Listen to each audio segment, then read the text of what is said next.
My name is Clara. I'm 27 years old. 4 months ago, I was still living in a mansion of over 13,000 square feet in the suburbs of Nashville. The place I thought would be my forever home. But then my parents, Mr. Dennis and Mrs. Lorraine, along with my sister Brooke, took everything from me. Not just the house, not just the company, but the last ounce of trust I had left for my family. My grandfather, Mr. Harold Lexley, was the only one who truly saw me. He was the man who built Lexington Timber Group, the largest lumber company in Tennessee, from nothing. I was the granddaughter he taught to read financial statements at 14, the one he brought to shareholder meetings to build backbone. On the other hand, Brooke, 30 years old, beautiful, glamorous, never showed interest in anything beyond her platinum credit card and a shallow social circle in Dallas. But in my parents' eyes, she was always the perfect daughter. They didn't even try to hide their favoritism. Every time Brooke messed up, a broken contract, credit card debt, gambling rumors, they'd blame social pressure and pour money into cleaning up the mess. And me? I once helped the company land a deal worth $2.8 million and only got a half-hearted nod from my father. Not bad. Grandpa Harold passed away earlier this year after 6 months battling cancer. In his final days, he never left his bed. And I, as usual, was the one brewing his morning coffee, taking down every instruction, every matter he wanted to settle. "After I'm gone, you'll see who they really are," he told me one rainy afternoon, his eyes dim but his voice steady. "But you won't walk away empty-handed." I didn't think much of it until the reading of the will. The meeting was held at the office of attorney Samuel Whitaker, my grandfather's legal representative for nearly 2 decades. I arrived 10 minutes early, not wanting to see Brooke's fake face. When Mr. Whitaker began to read, the air in the room turned to stone. According to the wishes of Mr. Harold Denton, all executive shares of Lexington Timber Group and ownership of the Bell River estate will be transferred to his granddaughter, Clara Denton. I heard a wineglass clatter against the table. My mother, Lorraine, gripped the armrest, her face pale. My father said nothing, but his jaw tightened, as if he could crush the air itself. Brooke burst into tears. But it wasn't grief, it was rage. She jumped to her feet, screaming. What? He left everything to her? What did she even do? Make coffee and jot down notes a few times and suddenly she gets the whole company? My father finally spoke, his voice chillingly calm. "I think we need to reassess the legal validity of this document." I wasn't surprised. But I wasn't ready for the scale of betrayal that followed. 3 weeks later, I was thrown out of the very house my grandfather left me. They hired a separate lawyer, submitted a bundle of medical evaluations to court, claiming Grandpa Harold was no longer mentally sound when revising the will. I objected. I presented the evaluation from his personal doctor, confirming he was lucid until the end. No one listened. One Monday morning while I was having breakfast in the kitchen, Peterson, the longtime house manager, approached me and whispered, "They want you out of the house by noon, Miss Clara." I laughed. "They can't do that, this is my house." But I was wrong. At exactly 11:45 a.m., my father walked into my room without knocking. Behind him was Brooke, smiling triumphantly, and 2 strange men in gray suits. "Get up," he said, "your sister needs this room." I didn't move. And then, without warning, he grabbed my arm, yanked me out of the chair, and dragged me down the hallway with a strength I never imagined he had. Brooke stood by, unblinking. My mother opened the front door, silent. My suitcase, the only one I had time to pack, was thrown onto the stone steps. I slipped, hit my head on the edge. Blood, trickling down my forehead. My father spoke like he was wrapping up a board meeting. "You have no rights here anymore. All assets are under review. Leave before I call the police." I stood up. Blood and tears mixed. I sat curled up at the bus stop nearly a mile from the estate. My coat was soaked, my hair tangled, my hands bruised from resisting my father's shove. No one stopped. No one offered to call a cab. In a wealthy neighborhood like Riverstone Hollow, people don't help someone who looks like they've just been thrown out of a house, even if that person is a Denton daughter. I turned on my phone. My bank account had less than $200 left. All my credit cards were supplementary, under my mother's name, and it looked like they'd been canceled that very morning. I texted the only person I trusted, Jenna, my high school friend, now a nurse at a clinic in East Nashville. I just got kicked out. I need a place to crash for a few days. I'm serious. I'm not joking. 10 minutes later she arrived. She didn't ask questions, just unlocked the car and let me sit in silence. She waited until I spoke first, then gently asked, "What did they do to you?" I answered slowly, like each word was pulling loose a part of me. My dad pulled my hair, my mom watched, and Brooke just smiled. I always thought my family was cold, but I never imagined they'd treat me like a stranger. Like something to be discarded. Jenna didn't ask anything else. She took me to her 2-bedroom apartment on the 3rd floor of a modest but cozy complex. I slept almost 12 hours straight, only waking once in the night to the wind whistling through the window and a familiar nightmare. Brooke's mocking laugh, and my mother's contemptuous stare. Looking back, everything had been programmed from the start. When I was little, I once asked my mom why only Brooke got to take ballet lessons while I had to go to math tutoring. She chuckled softly and said, "Because your brain works with numbers. Brooke, she needs softer things." I didn't know what softer meant. Because even after Brooke quit 3 dance classes and dropped out of 2 piano courses, my mom still called her full of potential. Me, I won a statewide math competition in 9th grade, and my dad just said, "Don't all students do well in math?" When I got to college I received a full scholarship from Northwestern, but my mom would whisper to her friends that I probably got it for being a woman in a dry field. Meanwhile, Brooke attended a private school in Florida, changed majors 4 times, and was even suspended for cheating. But my parents still threw her a party every time she decided to start fresh. Even in the smallest things, the difference was always there. On my 18th birthday, I got a leather wallet and a card that read, "Good luck in college." On Brooke's birthday, a brand new Jeep and a luxury hotel party. My mother even hired a photographer for family portraits. I wasn't invited. Grandpa Harold was the only one who never made me feel extra. He told me I was the only one in the family who knew how to listen, challenge, and ask why, instead of just nodding.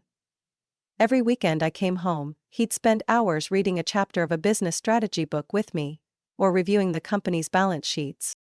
"You've got a mind for leadership," he told me when I was 19, the first time I went with him to an economic conference in Atlanta. "And Brooke's got a mind?" For picking out Gucci shoes. He meant it as a joke. But now I realize it was brutally true. My parents knew he spent more time with me. They didn't like it, but they didn't dare interfere. Not until he got sick. After Grandpa Harold was diagnosed with cancer, Brooke started showing up at the estate more often. She wore pale-colored clothes, always had a soft scarf, and acted mournful like she was his closest companion. But I knew she was playing a part. Because after each 10-minute visit to his room, she'd come out, scroll through her phone, and ask the chef, "Is there anything that's not so bland? I'm tired of all this diet food." During Grandpa's final days, I stayed almost non-stop. He held my hand and whispered, "Don't trust what's written on paper. They can rewrite everything, but they can't erase the memory of those who truly saw it." I didn't understand what he meant at the time. But now, after being dragged out of my home by my own father like I was a stranger, I know he had already seen it all coming. And I've also begun to understand why all these years I was never allowed to win. Not because I wasn't good enough, but because they never wanted me to exist as an heir. The morning of the 3rd Tuesday after I was thrown out of the estate, Jenna left a cup of coffee and a hastily scribbled note on the kitchen counter. "Morning shift, milk's in the fridge, I left the spare key on the shelf." I quietly sent a thank you text, then walked back into the room, where I'd shoved everything I had left into one corner after the expulsion. A torn suitcase, 2 sets of clothes, a pair of muddy shoes, and one final object that made me collapse to the floor the moment I saw it. A gold pocket watch. I'd stuffed it into my coat pocket in the chaos of leaving. At the time, I'd only thought of it as something Grandpa Harold had cherished, something to hold on to. But now, holding it in my hand, something felt off. The back of the watch was slightly loose, as if it had once been opened and shut carelessly. I held it closer to the light. There was a faint groove, almost invisible unless viewed from an angle. I grabbed a small sewing kit knife Jenna kept and gently traced along the seam. A soft click. The back panel slid aside, revealing a hidden compartment. My heart thudded. A small black USB drive, no bigger than a pinky tip, taped neatly inside. Alongside it, a folded slip of paper. The handwriting was unmistakable. Grandpa's. Clara, if you're reading this, the worst has happened. They betrayed you. But you won't fight alone.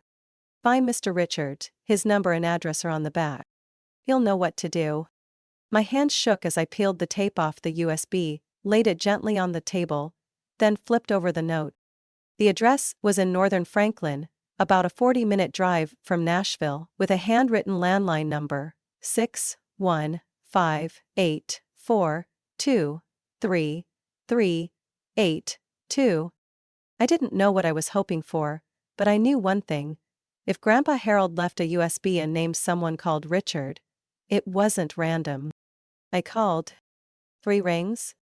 Then an older man's voice, steady and measured. This is Richard. I swallowed hard. Are you Richard Bennett? I'm Clara Denton, Harold's granddaughter. Silence. A few seconds. Then, so, you found the watch, huh? I froze. What do you mean? Harold said you were smart and tough, but he wasn't sure if you'd have the nerve to open the back. I gripped the phone, my voice low. I didn't really have a choice, they took everything. A deep sigh. I know. Get in the car, meet me at the address, bring the USB, and tell no one. The house was a restored farmhouse in the middle of an open oak field. No name on the gate, no security cameras, just a brass bell hanging on a wooden frame. I rang. A man in his 60s, silver hair, wearing a checkered shirt and khakis, opened the door. Clara? He nodded. Come in. He led me down a long hallway, into a modest but warm living room. There, a laptop was already open, USB slot ready. I handed him the drive. He plugged it in. Several folders popped up. Medical records, recordings, will_backup, bank info, confidential. The screen brightened. Without a word, Richard clicked a video file. Grandpa Harold appeared. Thinner, nearly all gray, but with sharp eyes, and a steady voice. If someone other than Clara is watching this, know that violating my will is a criminal act. Clara is the sole rightful heir to Lexington Timber Group. My fingers clenched around the chair. My pulse raced. Richard turned to me. This drive has everything. The original will Harold signed in front of 3 neutral witnesses. A mental health assessment from his private doctor confirming he was fully competent. And hours of audio recordings Harold secretly made, including ones where your parents and Brooke discussed adjusting the documents. My mouth opened, but no words came. That's not all, he continued. There's also data on 3 offshore accounts, each with nearly $500,000. All authorized under your name. Harold called it the survival fund. I staggered back, stunned. Where would he go this far? Because he knew they were never going to let you win. I stared at the screen. Grandpa's image frozen in that final frame, looking straight at me. Clara, if you're watching this, then fight. And don't go soft. I took a long, trembling breath. If this was what he left behind, then I wasn't letting it go to waste. 3 days after the meeting with Mr. Richard, I returned to Nashville in silence. My hand gripped the USB stick, like it was the only weapon I had left. I couldn't go public with anything, yet. Every step had to be calculated. Mr. Richard had emphasized that. Don't strike when you're cornered, strike when they least expect it. I rented a small room near the Hermitage Industrial Zone, where no one had heard the Denton name. There, under the yellow glow of a desk lamp, I combed through every folder on the USB, peeling back the layers of masks my family had worn for years. One audio file stopped me cold. My father's voice. Cold, sharp, speaking on the phone to someone. As long as the doctor signs off that he's mentally unfit, Gregory will handle the rest. Gregory. They had even pulled the family's private lawyer into this dirty game. In another clip, Brooke giggled. If Clara ever found out about those offshore accounts, she'd probably pass out. They knew. They knew Grandpa had prepared, and they were a step ahead. I opened a new email account and sent digital copies of the documents to one person. Benjamin Stokes, a retired inheritance attorney and former law school friend of Mr. Richard. He still took on special cases. We had an appointment next week. But before going any further, I had to be sure. Was there anything else hidden in Grandpa's house? I needed to go back to Bell River Estate. That Friday evening, I drove up the long road to the Denton property. The black iron gate had a new code, new cameras. I didn't go in. I waited. And just as I'd predicted, the family's black SUV rolled out around 7 p.m. Dinner out every weekend, an old tradition, kept more for show than love. I slipped through the back fence, where Grandpa once secretly showed me when I was 15. Just in case you lose your keys and don't want to explain it to anyone. The west cellar door was just as I remembered. No one remembered it existed, tucked away in the old wine storage building Grandpa used. I stepped in. Didn't turn on the lights. Just used my phone's flashlight. And I realized I was too late. Grandpa's study had been stripped. Shelves empty, desk drawers pulled out. The safe door left wide open, fresh dust still scattered. Someone had searched for something. Recently. I was about to leave when my eyes stopped on a picture frame face down. I picked it up. Behind it, taped to the back panel of wood, was a thin envelope marked, "Clara, if everything's gone." Hands trembling, I opened it. A second original copy of the will, notarized and signed by Grandpa and 2 independent witnesses. And a letter. Clara, they may erase everything in this room, but they can't erase you from the truth. That night, as I left the property, a text came in. From my mother's number. "We know where you are. If you trespass again, don't blame us for your ruined reputation." I laughed out loud. Reputation? They kicked me out, changed the gate codes, and still had the nerve to say I was unstable. Last week, they sent a legal letter from the family's law firm, claiming Grandpa had shown serious signs of delusion near the end, and that any mention of Clara taking over the company was purely imagined. I tried calling the Lexington Timber Group general line the next day. The receptionist's voice was icy. "There is no Clara Denton listed in our staff or board of directors. Please contact legal." I'd been erased. Not just from the house, but from the very system I was born into. Then came the final blow. Jenna, the woman who had taken me in, was called into her building's management office. "There's been a complaint from the landlord. They want to review the lease terms. We're sorry, but you can't have guests for over 10 days. I understood. They found out where I was. They pressured Jenna. Not with threats, but with policies. With invisible power. I packed my things, hugged Jenna tight, thanked her for standing by me this long. I didn't blame her. Because I knew. They weren't going to stop. They wanted me hopeless. They wanted me gone. The morning after leaving Jenna's apartment, I sat alone in a small cafe on the south side of the city, an old laptop on loan from Mr. Richard, open in front of me. Harold's USB was plugged into the side, its red light blinking. Inside was a labyrinth of data, layers upon layers of evidence, notes, video clips, and encrypted files. I had reviewed most of it with Mr. Richard, but this time I noticed a folder I hadn't opened before. Legacy_raw. I typed the password 3 times. My grandfather's real name, his birth year, and his favorite phrase he used to repeat to me. The wind doesn't decide where you go. You do. The screen lit up. A video started playing. Harold sat before the camera, thin but sharp, his eyes carrying that same stern look I'd seen when he once shut down a bad investment plan during a board meeting. "Clara," he began, voice slow and clear. "If you're watching this, then everything I feared has become reality." I couldn't blink. He was looking straight into the lens, as if speaking to me in the present. "I've stored all the documents you need to prove my mental capacity at the time the will was signed, all medical evaluations. From Dr. Jonas, who's been monitoring me for the past 4 years, are in the folder, medical_official. There are even audio recordings of my cognitive assessments. No one can deny my legal capacity unless they commit fraud." His tone dropped.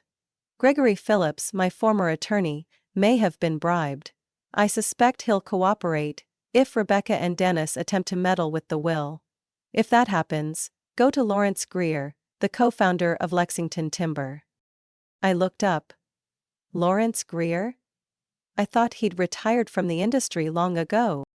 "Lawrence is the only one I trust outside of Richard," Harold continued. "And he's overseeing part of the assets I kept off the books." The screen went black for a few seconds, then switched to a shot of him holding a black envelope. Inside this envelope are login credentials for 3 bank accounts in Switzerland and the Cayman Islands. The total is $2 million. No one but you knows they exist. Use that money to fight, Clara. Don't let them corner you. And don't fall into the trap of revenge. You don't need to destroy them. You only need to win." I froze. In the quiet cafe, only the fan whirred steadily. What I now held. This video, the medical evaluations, audio recordings of past board meetings, and now, secret financial accounts, was no longer just evidence. This was the foundation of a full-blown counterattack. I called Mr. Richard. "Richard, do you know where Mr. Lawrence Greer is right now?" I asked, still scrolling through the files. A pause. "Lawrence moved to the Charlottesville area in Virginia. He's been off the radar since selling his final shares. But I do have his number." "Clara, are you sure? Lawrence is notoriously private." "Grandpa mentioned him in the video," I said. "He'll understand." 3 hours later I had a meeting scheduled. Mr. Lawrence welcomed me into his cabin, nestled in the Blue Ridge Hills. He was nearly 70, white-haired, his features sharp like a man who'd never truly left the boardroom. "You look like Harold," he said, skipping any pleasantries. "The eyes, the stance." I said nothing, just handed him the USB. He watched the entire video, never once interrupting. When the screen finally went black, he sat still for several minutes before speaking. He was right.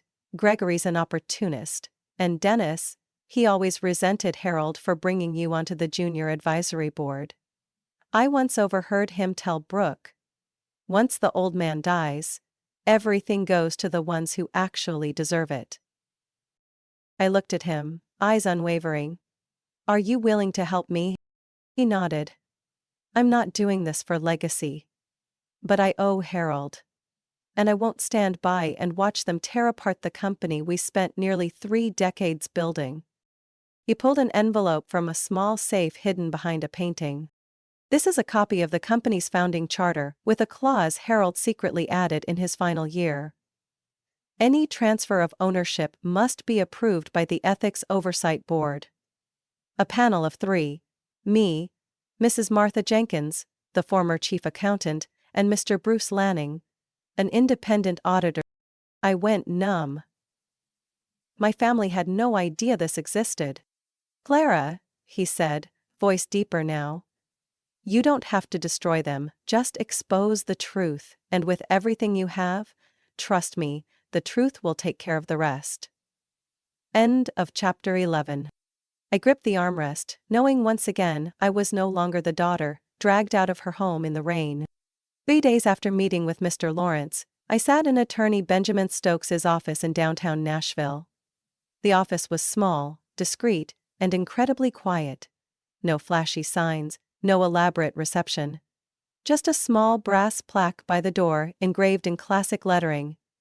B. Stokes, Estate and Ethics Law. Benjamin was in his early 60s, tall and lean, speaking slowly but with pinpoint precision. During 3 uninterrupted hours of work, he didn't take his eyes off the screen once. He read through every email between my father and Gregory Phillips, listened to each audio recording, rewatched the video Mr. Harold had recorded before he passed. At the end of the session, he pushed back his chair, crossed his arms, and looked at me. Miss Clara, with this amount of evidence, we're not just looking at an inheritance dispute. This could involve financial fraud, falsification of medical records, and possibly even money laundering. I nodded, my heart was racing. Would you represent me? Benjamin smiled. I've turned down offers from 7 major corporations over the past 2 years. But I owe Harold. And I've never seen someone this betrayed, still standing tall. The counterattack plan began from 2 fronts, legal and quiet media pressure. On the legal side, Benjamin drafted a civil lawsuit targeting 3 individuals: Dennis Denton, my father, Rebecca Denton, my mother, and Gregory Phillips, our former family attorney. In the filing, he outlined allegations of forgery of testamentary documents, abuse of financial authority under guardianship, illegal asset transfers during pending probate. Meanwhile, I began working with Marcus Wynn, a private investigator introduced by Mr. Lawrence. Marcus had been a federal investigator who retired early after refusing to cover up a government corruption case. When I asked why he took this case, he simply said, "I hate people who use bloodlines to mask their crimes." Marcus had a rare skill tracking money trails. And he uncovered something that made even Benjamin frown. From a Lexington Timber corporate account, $98,000 had been wired to a casino hotel in Reno, Nevada. Exactly 1 week after Brooks' credit card was hacked, as my mother had claimed to the press. Marcus tapped the screen of his laptop. This transfer is marked as expense reimbursement. Reimbursement for what? At a casino? I asked, my throat dry. Could be debt, or hush money, Marcus said without flinching. And that wasn't all. He'd discovered a string of suspicious transactions. My father had used a company's name to purchase a house in Orlando, registered under a shell corporation. The current occupant? A woman named Angela Holt. The same name as my mother's longtime friend, who once borrowed $50,000 for a community arts project no one ever heard of. Benjamin, on his end, found something else. Gregory Phillips had submitted a recently updated will to the local court, claiming Mr. Harold wanted all assets divided equally due to mental health instability. But the timestamp on that document? 3 weeks after my grandfather's death. And the printer that produced it? Registered to Gregory's office. If we handle this right, Benjamin said in a strategy meeting, we might not just win. We might see at least one of them face criminal charges. I chose not to go public. Everything stayed under the radar. But I wasn't alone. Mr. Richard became the communications hub. Marcus kept tracing fraudulent investments. Benjamin strategized the legal path like a chessboard. And Mr. Lawrence was quietly rallying the ethics oversight board he and Harold had once built, a board with the authority to veto any Lexington Timber asset transaction upon evidence of misconduct. One rainy night, I sat alone on Mr. Richard's balcony, overlooking the swaying barley fields. I thought of the moment my father dragged me out by my hair. Brooks' triumphant smile. My mother saying I was a burden. The morning of the first hearing, the sky over Nashville was a heavy gray, almost mirroring what I felt inside, calm on the surface, churning beneath. I stepped out of Mr. Richards' car in front of the Davidson County Courthouse, wearing a charcoal suit my grandmother once left to my mother. I had it tailored to fit my shape. My hair was neatly combed and tied low, covering the small scar on my temple. The result of my father's shove last month. Across the steps, my parents and Brooke stood beside Gregory Phillips and 3 attorneys from the city's most prestigious law firm. They looked like they were headed to a gala, not a contested probate trial. My mother wore Chanel sunglasses, pretending not to see me. My father turned away the moment our eyes met. Brooke smirked, just enough for me to notice. But this time, I wasn't Clara, being dragged through the rain. I was Clara Denton, the rightful heir to Lexington Timber, and I was here to reclaim everything that had been stolen. As plaintiff, I presented 3 main allegations: will forgery, abuse of fiduciary authority, and deliberate obstruction of legal heir access to estate assets. The defendants, my parents, Brooke and Gregory, flatly denied all charges, claiming Mr. Harold was no longer mentally competent when signing the will and that he was manipulated by Clara in his final days. Judge Eva Ree Rollins, a no-nonsense woman in her 50s with a reputation for cutting through courtroom theatrics, presided over the case.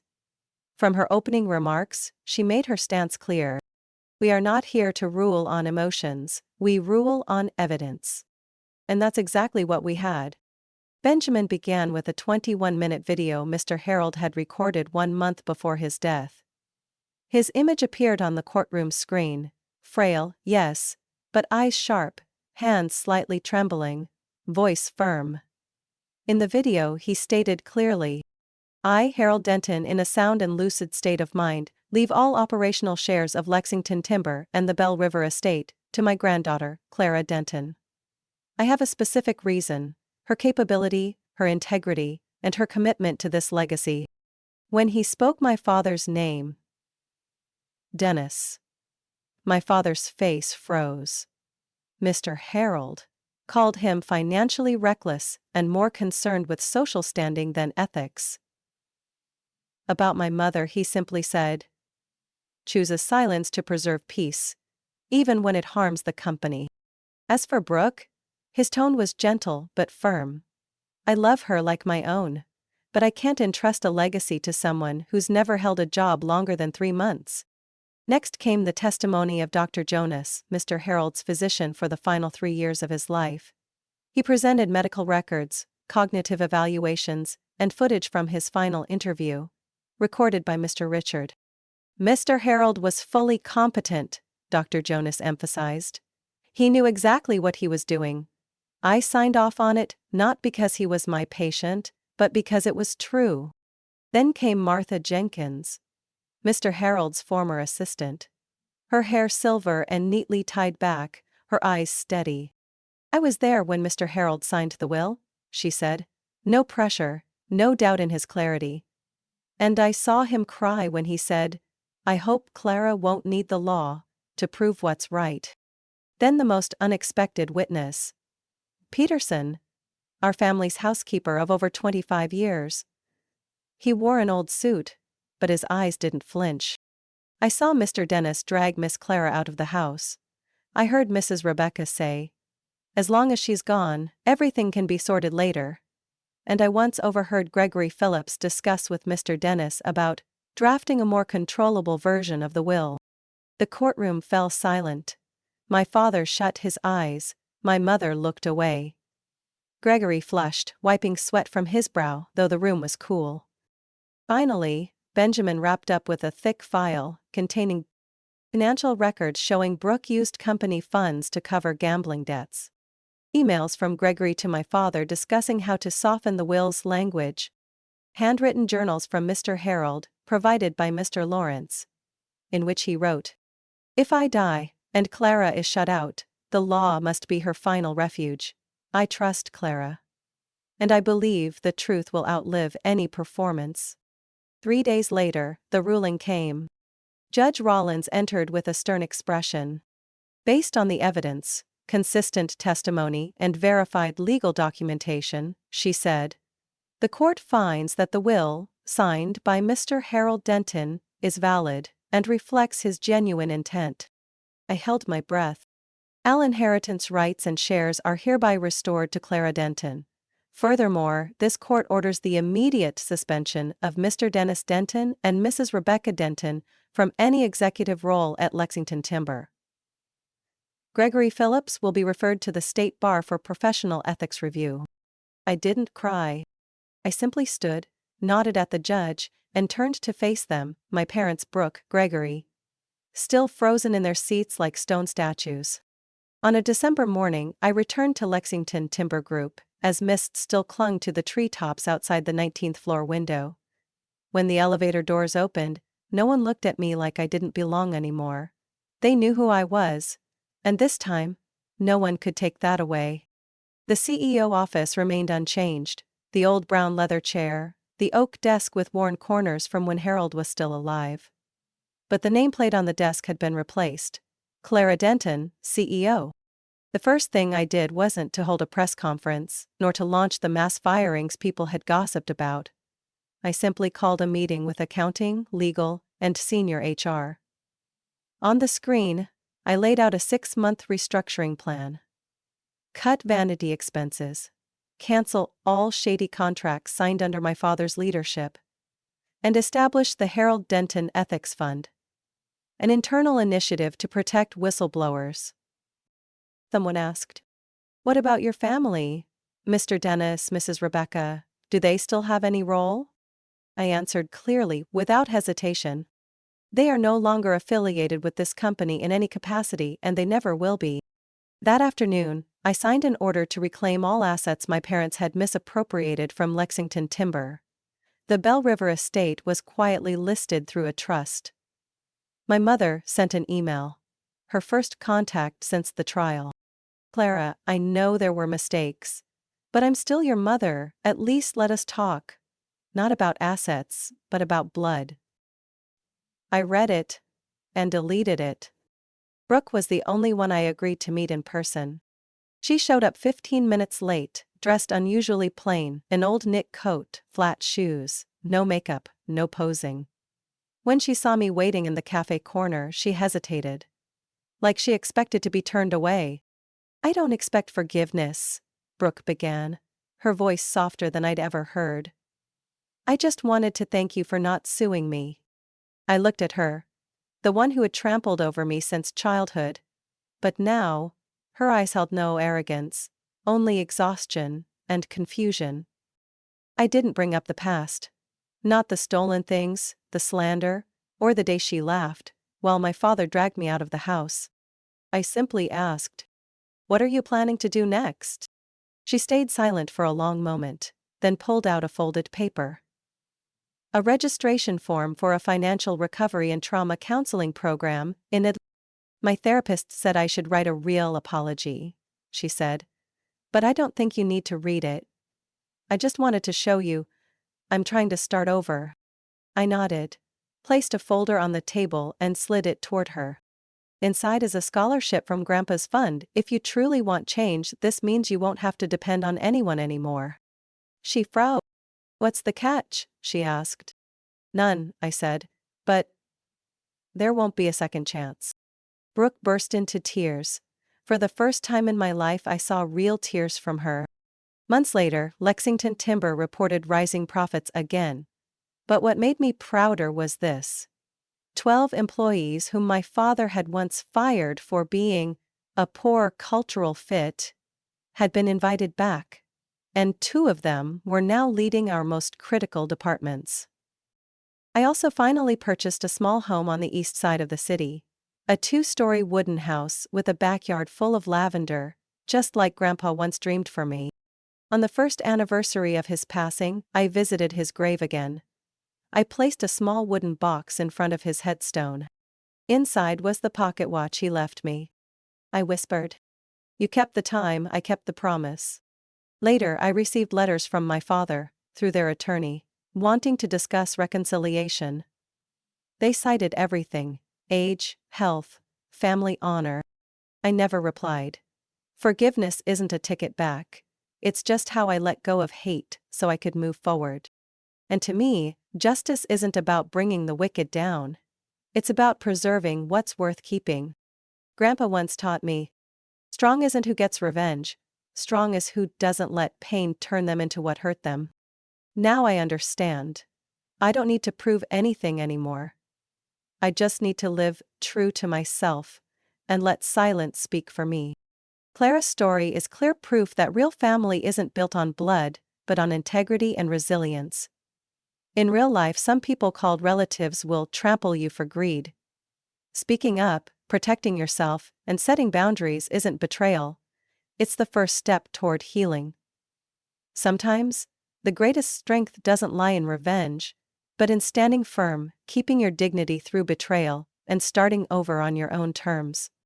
What do you think about Clara's choices and her journey? Share your thoughts in the comments, and don't forget to follow the channel for more heartfelt, real-life stories about family and the lessons they leave behind.